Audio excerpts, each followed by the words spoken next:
ብዙሓት ሰባት ነዚ መግቢ ብፍሉይ ዓይነት ክምገበዎ ዋላ እኳ እንተጸንሑ ኮይኑ ግን እዚ መግቢ ከመይ ከም ዝስራሕ ንፈልጦ ተኣምር ኣይነበረን። ኣብዚ ሕጂ ናይዚ መግቢ ኣሰራርሓ ምስ እንሪኦ ግና ኣብዚ መግቢ ዘለና ኣጠማምታ ከም ዝልወጥ ርግጸኛ ኮይነ ክዛረበኩም ፈቱ። እሞዳ ቀዲመ ሰላምታይ እናቕረብኩ ኣብ ናይ ሎማዓንቲ መደብ ናይ ዓለምና ፍሉጥ ዝኾነ ናይ መግቢ ኢንዱስትሪ ኣብ ዓመት ናብ ቢልዮን ዝኣክል ቁፅሪ ዘፍሪ ናይ ኑድልስ ትካል ናብ ዓማዊሉ ከም ዘብፅሕን ብምቕጻል ድማ ኣሰራርሓ ዚ ዓይነት መግብን ሒዘልኩም መጽ ኣለኹ። እሞዳ ክቡራት ሰማዕተይ መደበይ ናብ ብዙሕ ሰብ ይሰዶ ስለዘየሎ ኣቐዲምኩም ነዚ ቪድዮ ላይክን ሸርን ክትገብሩና ተማሕፀንኩ። ንዘለኩም ሪቶ ድማ ኣብ ናይ ኮመንት ቦታ ጸሓፉለይ ክብል ፈቱ። ናብቲ መደብ ክወስደኩም። እዚ ኑድልስ ዝብል ናይ ዓለምና ናይ መግቢ ኢንዱስትሪ ተቆጻጺርዎ ዝርከብ ትካል ኣዝዩ ብሰብ ተፈታዊ ክኸውን እንከሎ እዚ መግቢ እውን ኣብ ዓመት ናብ 1 ቢልዮን ጽጋዕ ፍርያት ከም ዘቕርብ ተገሊጹ እዩ። እዚ ኑድልስ ተባሂሉ ዝጽዋዕ መግቢ ኣብዚ ዘመናዊ ዓለም ናይ ቁልጡፍን ህውኽን ምግቢ ተገይሩ ከም ዝግለጽን ብምቕጻል ድማ ንቆልዑትን እስካብ ብሉን ዝኾኑ መናእሰይን ፉትን መግቢ ኮይኑ ጸኒሑ እዩ። ብዙሓት ሰባት እውን ካብቲ ጣዕሙ ንላዕሊ ብቕልጡፍ ክስራሕ ምኽኣሉ ክፈትውዎ ከም ዝገበሮም ይሕበር እዩ። ኮይኑ ግን ብዙሕ ሰብ ነቲ ናይ 3 ደቂቕ ዝኣክል ቅልጣፉ እምበሪ ከመይ ዓይነት ናይ ምስራሕ ከይዲ ሓሊፉ ከም ዝመጽእ ዝፈልጥዎ ተኣምር ኣይነበረን። እዚ ቀሊል ዝመስል ናይ ኑድል ዕሹግ መግቢ ናይ ወዲ ሰብ ተኣምራዊ ዝኾነ ምህዞን ጥበብን ዝሓዘ ከም ዝኾነ ተመስኪሩ እዩ። እሞዳ ዝደረቕን ባሽኩትን ዝመስል መግቢ ኣብ ሒደት ደቂቕ ውሽጢ ናብ ውዑይን ጣዕምን ኣብ ዘለዎ መግብን ከመይ ከም ዝልወጥ ንሪኦ ዝኸውን። እዚ መግቢ ካብ ዝፍለም ልዕሊ 50 ዓመት ዝገበረ ክኸውን እንከሎ ድሕሪ ካልኣይ ኩናት ዓለም ኣብ ጃፓን ኣዝዩ ከቢድ ዝኾነ ናይ መግቢ ሕፅረት ኣጓኒፉ እዩ። ኣብዚ ሰዓት እውን እቲ ማሕበረሰብ ኣብ ዝተፈላለዩ ቦታታት ብምዃን ሕሳር ዝኾነን ናይ ደገፍ መግብን ተጸባይ ክኸውን ኪሉ እዩ።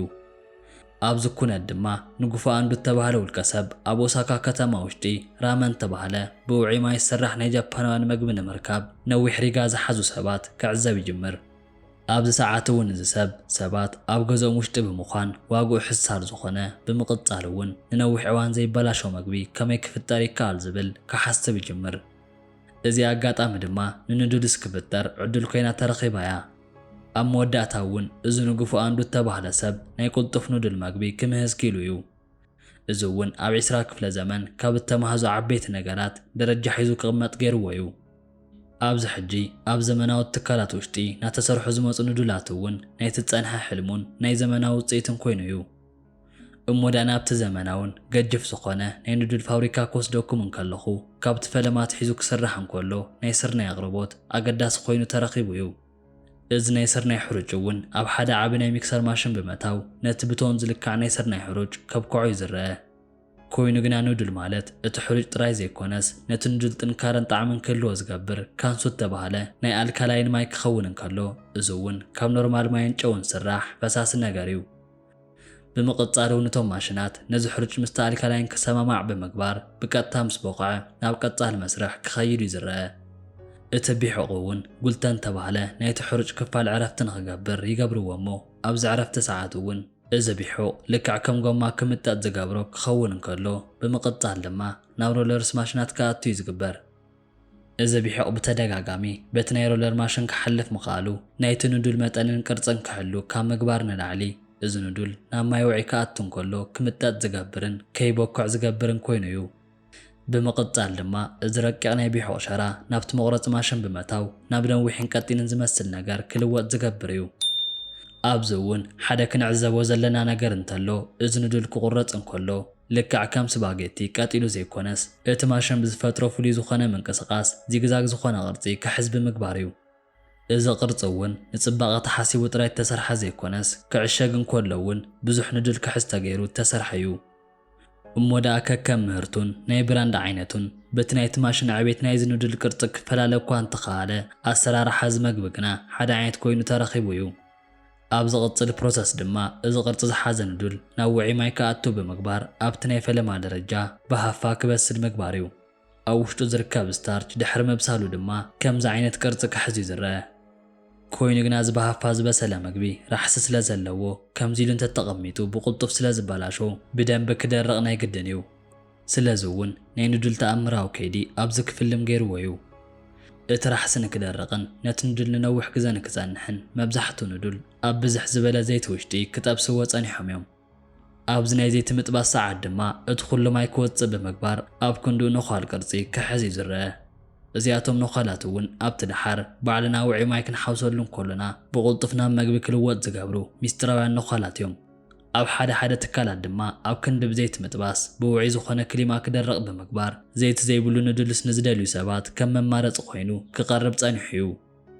ድሕሪ ምጥባስ ይኹን ወይ እውን ድሕሪ ምድራቑ እዚ ንዱል ኣዝዩ ስለ ዝምንምን ብዙሕ ዝኾነ ኣየር ናይ ፋን ማሽን ናብቲ ስሩዕ ዝኾነ ሙቐት ክምለስ ይገብርዎ እዮም። ብምቕጻል ድማ እዚ ዝሒሉ ዝደረቐ ንዱል ኣብዚ ሕጂ ብ4 ኣንጎሎ ወይ እውን ናብቲ ብክቢ ቅርጺ ዝቆርጽ ማሽን ንምኻድ ብምድላው ናብኣቶም ብምእታው ከምዚ ዓይነት ቅርጺ ክሕዝ ገይርዎ እዩ። ኮይኑ ግና እቲ ንዱል ንብሕቱ ጣዕሚ ስለ ዘይብሉ ሓቢርዎ ዝዕሸቅ ቅመም ይርከቦ እዩ። እዚ ቅመም እውን ኣብ ካልእ ፋብሪካ ውሽጢ ዝስራሕ ኮይኑ ናይ ደርሆ፣ ናይ ስጋ፣ ናይ ሾርባ ይኹን ናይ ሽጉርቲ ዓይነት ቅመም ንነዊሕ ሰዓት ክቃመም ብምግባር ዝስራሕ መጥዓሚ ንዱል እዩ። እዚ ሓፊስ ሾርባ እውን ብቴክኖሎጂ ተጠቂሞም ነቲ ራሕሲ ብምእላይ ናብ ሕርጭ ክልውጥዎ ኪሎም እዮም። ብድሕሪኡ እውን ምስ ካልኦት ቅመማት ብምዃን ኣብ ንእሽተይ ላስቲክ ውሽጢ ተዓሺጉ ዝኣቱ እዩ።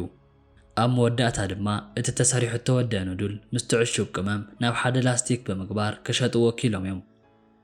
እዚ መግቢ እውን ናብ ዕዳጋ ቅድሚ ምውፅኡ ናይ ጽሬት ምርመራ ዝግበረሉ ክኸውን እንከሎ ሕድሕድ ዕሹግ ኣብ ኪሎ ብምምዛን እቲ ልክዕ ናይ ንዱል መግቢ ከም ዝኾነ ከረጋግጹ ጸኒሖም እዮም።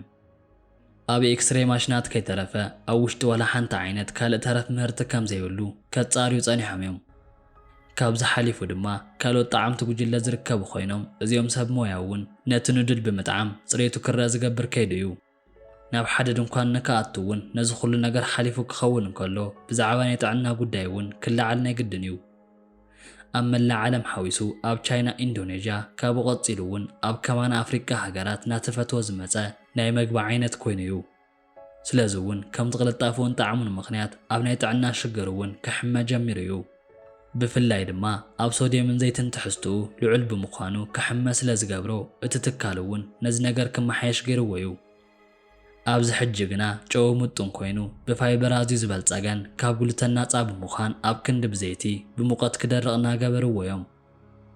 እዚ ምህርቲ እውን ምስቲ ዘመን ሓቢሩ እናማዕበለ ናይ ተጠቀምቲ ድሌት ሓቢሩ ንከማልእ ናተለወጠ ዝመጽ ዓቢ ትካል እዩ።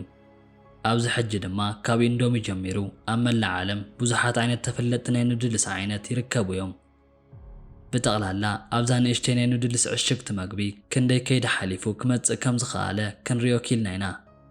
እዚ ምህርቲ እውን ካብ ስርናይ ተላዒሉ ተጣሒኑን ብዙሕ ቅመማት ኣትይዎን ናብዚ ዓይነት መግቢ በፂሑ ክመጸና ምኻሉ ናይ ዘመንና ቴክኖሎጂ መግለፂ ኮይኑ ተረኺቡ እዩ። እሞ ዳኣዚ ንሽኩላትን ንጽጉማትን ተባሂሉ ተሰርሐ መግቢ ካብኦም ሓሊፉ ንቆልዑት ይኹን ናብ ብዙሓት ሃገራት ክባጻሕ ዝኸኣለ ኣዝዩ ዝድነቕ ናይዚ ዘመን ምህርቲ ኮይኑ ክምዝገብ ኪሉ እዩ። እሞ ዳ ንዘለኩም ርእይቶ ኣብ ናይ ኮመንት ቦታ ግደፍሉ እናበልኩ ላይክን ሸርን ብምባል ናብ ኩሉ ንክባጻሕ ደገፍኩም ኣይፈለየ ንክብል ፈቱ።